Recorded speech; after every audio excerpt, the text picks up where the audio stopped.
맹자는 말했습니다. 하늘은 한 사람에게 갑자기 많은 것을 주지 않는다.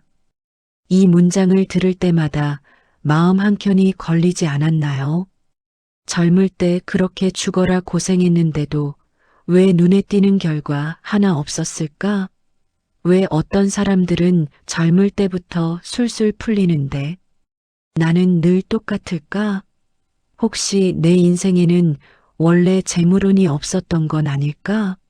늘 바빴고 쉬운 돈은 없었고 벌면 벌수록 삶은 가벼워지기보다 더 무거워졌습니다. 생활은 늘 빠듯했으며 돈 때문에 선택을 미뤄야 했던 날들이 쌓여갔습니다. 잘해보려 애썼지만 남들처럼 빠르게 앞서가지는 못했고 뒤처진 것 같은 마음을 삼키며 시간을 건너왔습니다. 그런데 이상하게도 어떤 사람들은 노년에 들어서면서 돈의 흐름이 달라집니다. 젊을 때의 고생이 의미 없었던 것이 아니라 그 고생이 무엇을 견딜 수 있는 힘을 만들었기 때문입니다. 오늘은 바로 그 지점, 젊은 시절의 시간들이 어떻게 노년의 재물운으로 이어지는지, 왜 어떤 재물운은 늦게 움직이기 시작하는지 따라가 보려 합니다. 구독과 좋아요 부탁드리며 지금부터 시작해 보겠습니다. 저 또한 젊은 시절을 돌아보면 특별히 놀고 싶어서 놀았던 기억은 많지 않습니다. 늘 뭔가를 해야 했고 쉬면 불안했고 멈추면 뒤처질 것 같았습니다. 남들처럼 한 번에 크게 벌어본 적은 없었고 항상 빠듯한 계산 속에서 하루를 넘겼습니다. 월급날이 와도 마음이 편해진 적은 잠깐뿐이었고 곧바로 다음 달 걱정이 따라붙었습니다. 돈이 많지 않다는 이유로 선택을 미뤘던 일들이 쌓여갔고 하고 싶은 것보다 해야 하는 쪽을 먼저 택해왔습니다. 가족을 책임져야 했고 생활은 돌아가야 했고 그러다 보니 인생은 늘 버티는 쪽으로 기울어졌습니다. 열심히 살지 않은 건 아니었지만 그렇다고 잘 풀렸다고 말하기도 어려웠습니다. 남들 인생이 한 단계씩 올라갈 때 나는 제자리에서 발버둥 치는 느낌이 들었고 그럴수록 더 참고 더 견디었습니다. 누군가는 운이 없다고 말했고 누군가는 때를 못 만났다고 했지만 정작 저는 그 말들조차 입 밖으로 꺼내지 않았습니다. 그냥 내 몫이 이런 거라 생각하며 하루를 넘겼습니다. 그렇게 젊은 시간은 빠르게 지나갔고 어느 순간부터는 잘 되기보다는 무너지지 않는 게 목표가 되었습니다.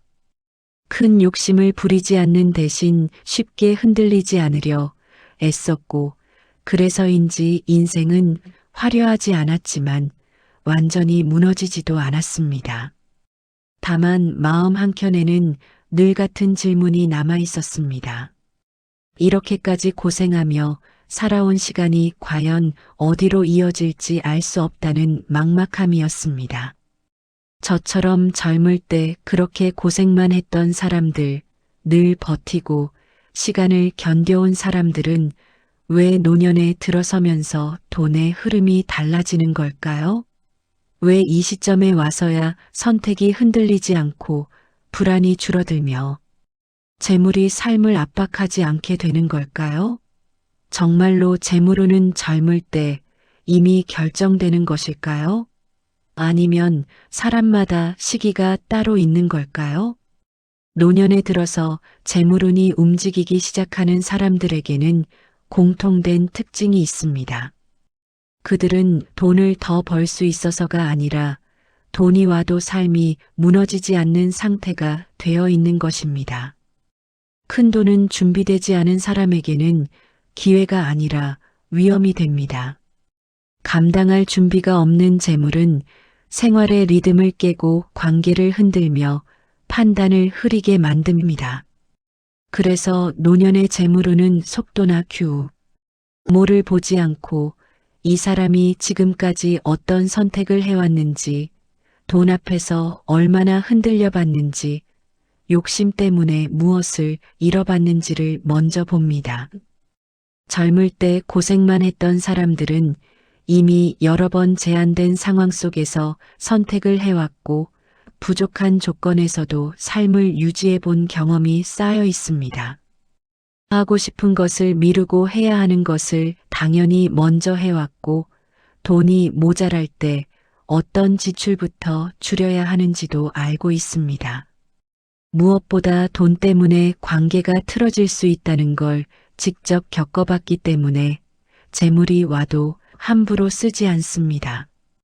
이 시점에서 재물운이 열린다는 것은 갑자기 부자가 된다는 뜻이 아니라 재물이 들어와도 삶의 균형이 무너지지 않는 상태가 되었다는 의미입니다.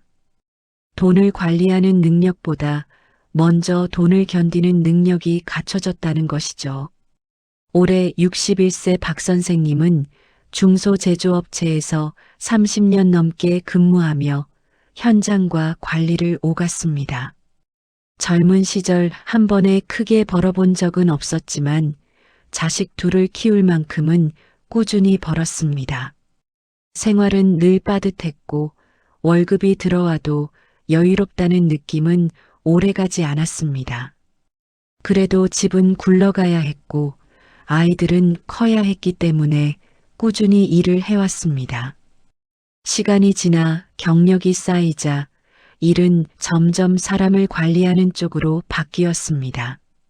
직원들의 불만을 듣고 갈등을 조정해야 했고 조직 안의 인간관계는 생각보다 훨씬 복잡했습니다. 판단 하나를 잘못하면 팀 전체가 흔들렸고 감정적으로 대응하면 일이 더 꼬였습니다. 그 과정에서 박 선생님은 자연스럽게 사람을 보는 눈이 넓어졌고 말 한마디 결정 하나가 어떤 결과를 가져오는지 몸으로 익히게 됐습니다. 이러한 경험이 조급함보다는 한 번 더 계산하는 습관이 자리 잡았습니다. 50대에 들어 박 선생님은 사직서를 썼습니다. 안정적인 직장을 떠난다는 건 두려운 선택이었지만 그동안 쌓아온 경험을 더 이상 조직 안에만 묶어두고 싶지 않았습니다. 이후 소규모 사업을 시작했습니다. 사업은 직장과 전혀 달랐습니다. 모든 결정의 무게가 자기 몫이었고 잘 되면 이유가 분명했고 안 되면 핑계댈 곳도 없었습니다. 그래도 무리하게 단기간에 키우려 하지 않았고 자신이 감당할 수 있는 범위 안에서 하나씩 쌓아갔습니다. 조직에서 사람을 관리하며 익힌 판단력과 관계 감각이 사업에서도 그대로 이어졌습니다. 사업을 시작한 지 3년쯤 되었을 때 이제 좀 굴러간다 싶던 시점에 큰 거래처 계약을 따내면서 사업의 크기가 한 단계 커졌습니다. 박 선생님은 그 순간을 두고 이제야 이 정도를 감당할 준비가 된 것 같다는 생각이 들었습니다. 돈이 늘어났지만 생활은 급격히 바뀌지 않았고 선택은 더 차분해졌습니다. 박 선생님에게 노년에 들어온 재물운은 보상이 아니라 검증을 통과한 뒤에 열리는 다음 단계였다고 회상했습니다. 젊은 시절 재물운이 없었다고 느끼시는 분들 가운데 상당수는 사실 재물운이 없었던 것이 아니라 쓸 수가 없었던 경우에 가깝습니다. 벌면 바로 생활비로 나가야 했고 하루를 넘기기 위해 다음 날을 당겨 써야 했으며 저축이나 투자라는 말은 사치처럼 느껴지던 시기였습니다. 재물운은 여유가 있을 때만 작동합니다. 굴릴 판이 없으면 운도 움직이지 않습니다. 그래서 고생형 인생은 젊을 때 재물운을 앞당겨 쓰지 않습니다. 능력이 없어서가 아니라 구조상 사용할 수 없었기 때문입니다. 이 차이는 나중에 크게 작동합니다. 젊을 때 한 번에 크게 벌어본 분들은 오늘 먼저 쓰고 이후에는 지키는 싸움을 하게 되지만 고생형 인생은 운이 쓰이지 않은 채로 뒤에 남아있게 됩니다. 그래서 노년에 들어서 생활이 단순해지고 소비가 정리되며 더 이상 하루를 넘기기 위해 내일을 끌어쓰지 않게 되었을 때 재물운은 비로소 움직일 수 있는 자리를 찾습니다. 이 시점에 재물운은 공격적으로 늘어나는 돈이 아니라 불안을 줄이고 선택을 단단하게 만드는 흐름에 가깝습니다. 젊을 때 안 풀렸던 이유는 부족해서가 아니라 이미 전부 쓰이며 살아왔기 때문입니다. 63세 최 선생님은 찢어지게 가난한 집안에서 태어나 중학교까지 겨우 마치셨습니다. 돈을 벌기 위해 일을 가리지 않으셨고 공사판이든 막일이든 불러주는 곳이면 어디든 나가셨습니다.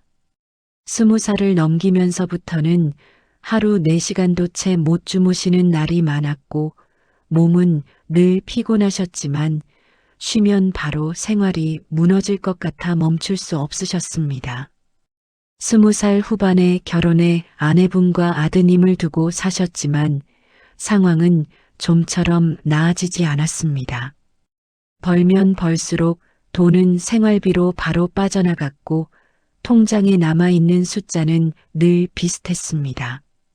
그 시절 최 선생님께 돈은 모으는 대상이 아니라 당장 버텨내기 위한 연료였습니다. 50살이 넘어서 최 선생님은 결심하셨습니다. 이렇게는 끝까지 갈 수 없겠다는 생각에 그동안 모은 돈의 대출을 더해 작은 식당을 여셨습니다. 아내분께서 음식을 워낙 잘하셨고 맛에 대한 평도 좋았습니다. 손님은 생각보다 빨리 늘었고 장사가 안 돼서 힘든 가게는 아니었습니다. 문제는 그 다음이었습니다. 운영이 쉽지 않았고 직원 관리가 무엇보다 어려웠습니다. 사람을 뽑는 일부터 근무 시간 조율, 감정 싸움과 책임 문제까지 음식과는 전혀 다른 영역에서 계속 부딪히셨습니다. 매출은 나는데 마음은 늘 불안했고 가게가 커질수록 관리의 무게는 더 커졌습니다. 그럼에도 불구하고 문을 닫지 않으셨습니다. 그렇게 5해를 버티며 하나씩 바꿔오셨습니다. 운영 방식을 정리했고 기준을 만들었으며 사람을 쓰는 원칙을 세우셨습니다. 시간이 지나자 가게는 흔들리지 않는 구조를 갖게 되었고 결국 그 경험을 바탕으로 프랜차이즈까지 확장하실 수 있었습니다. 갑자기 부자가 되신 것은 아니었지만 최 선생님은 이렇게 말씀하셨습니다. 이제는 돈이 늘어나는 것보다 가게가 무너지지 않는 것이 먼저 보인다고 말입니다. 젊을 때는 벌어도 전부 흘려보내야 했던 분이 노년에 들어서서야 비로소 돈과 일을 함께 감당할 수 있는 구조를 갖게 된 것입니다. 최 선생님의 재물운은 늦게 온 것이 아니라 이제서야 버틸 수 있는 자리까지 온 것이었습니다. 노년에 들어서 재물운이 움직이기 시작하는 데에는 분명한 이유가 있습니다. 젊은 시절의 시간은 돈을 크게 버는 시기가 아니라 버티는 시기였습니다. 부족한 상황에서 어떤 선택을 해야 하는지, 돈이 없을 때 무엇을 먼저 지켜야 하는지를 몸으로 배운 시간이었습니다. 그래서 이 나이에 들어오는 재물은 삶을 흔들지 않습니다. 오히려 불안을 줄이고 선택을 단단하게 만들며 생활을 안정시키는 쪽으로 작용합니다. 고생한 사람에게 재물운이 미친 듯이 올 수 있다는 말은 이미 그만큼을 감당할 수 있는 사람이 되었다는 뜻입니다. 삶의 무게를 견뎌봤고 사람 때문에 흔들릴 수 있다는 것도 겪어봤습니다. 그래서 돈이 들어와도 방향을 잃지 않습니다. 같은 돈이라도 누군가에게는 문제를 만들지만 어떤 사람에게는 삶을 지켜주는 힘이 됩니다. 그 차이가 바로 여기에서 갈립니다. 반대로 하루하루를 깊이 생각하지 않고 되는 대로 시간을 흘려보낸 사람에게도 노년에 재물운이 올 수는 있습니다. 하지만 그 재물운은 그 사람이 감당해 본 크기만큼만 옵니다. 노력 없이 시간을 흘려보냈다면 운이 와도 그 그릇에 맞게 머무를 수밖에 없습니다. 재물운은 시간을 대신 살아주지 않습니다. 견딘 만큼 돌아오고 감당해 본 만큼만 남습니다. 그래서 고생의 시간은 헛된 시간이 아닙니다. 그 시간은 돈을 부르기 위한 조건이 아니라 돈을 받아도 무너지지 않게 만드는 과정이었습니다. 처음에 가졌던 질문들, 왜 나는 안 풀렸을까? 왜 늘 제자리 걸음이었을까 하는 생각들은 답이 늦게 오는 질문이었을 뿐입니다. 젊은 시절의 고생은 사라진 시간이 아니라 준비된 시간이었고 그 준비가 끝났을 때 재물운은 자연스럽게 들어올 자리를 찾습니다. 그래서 지금의 흐름, 은우연이 아닙니다. 지금이 바로 그 타이밍인 것입니다. 젊을 때의 시간이 전부 헛된 것처럼 느껴졌다면 그 생각을 잠시 내려놓아도 됩니다. 잘 풀리지 않았던 시간에도 당신은 분명 무언가를 지켜냈고 무너지지 않기 위해 선택을 반복해 왔습니다.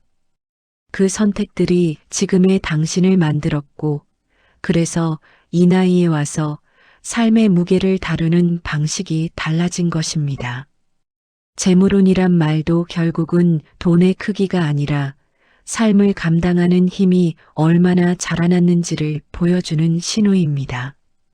지금의 흐름이 크든 작든 그것이 흔들리지 않고 머물 수 있다면 이미 충분히 잘 와 있는 길입니다. 그렇다면 여러분은 젊은 시절 어떤 시간을 가장 많이 버티며 살아오셨나요? 만약 지금 재물운이 들어온다면 무엇을 가장 먼저 하고 싶으신가요?